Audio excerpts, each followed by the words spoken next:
అసలు narrow mindedness ఎలా start అయింది?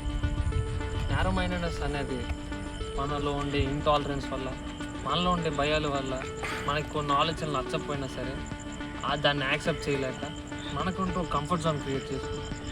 అలా క్రియేట్ చేసుకున్న కంఫర్ట్ జోన్లో నుంచి ఈ నారో మైండెడ్నెస్ స్టార్ట్ అవుతుంది. ఫర్ సపోజ్ మన మైండ్ ఈ దారి అనుకుంది. ఇందులో ఉండే ఆలోచనలు, మన బాధలు, మన కష్టాలు, మన కోపం, ఏవైనా సరే మనకు కనిపించేవి, మనకి ఎంతవరకు కనిపిస్తాయో అవే మనకు అవసరమని అదే ఆ కంఫర్ట్ జోన్లో ఉండిపోతాం. శ్రద్ధగా ఆలోచిస్తే మైండ్ ఈజ్ వాస్ట్. మనకు బాధను కలిగించే విషయాలు చాలా ఉంటాయి. కొన్ని విషయాలు మనకు నచ్చకపోయినా సరే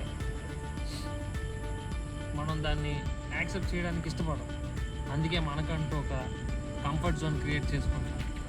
అలా క్రియేట్ చేసుకున్నప్పుడే మనలో నారో మైండెడ్నెస్ అనేది స్టార్ట్ అవుతుంది. అసలు నారో మైండెడ్నెస్ ఎలా స్టార్ట్ అవుతుంది?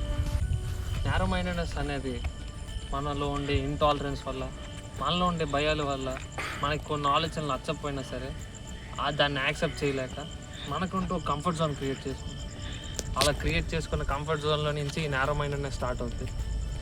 అసలు మనం దాన్ని ఎలా పోగొట్టగలం? దాన్ని పోగొట్టాలంటే మనం ఫస్ట్ భయాన్ని పోగొట్టాలి. భయం కోసం మనం ముందే మాట్లాడుకున్నాం. దీనికి సింపుల్ అని చెప్పను, కానీ ఒక సొల్యూషన్ ఉంది.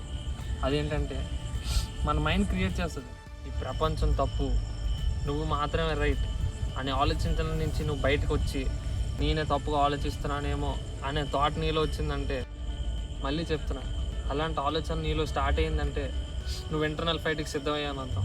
అలాంటి ఇంటర్నల్ ఫైట్కి కావాల్సింది నువ్వు ఫిజికల్గా ఫిట్గా ఉంటావు. నువ్వు ఫిజికల్లీ ఫిట్ అవ్వు, నీ కింగ్డమ్ అదే బిల్డ్ అవుతుంది.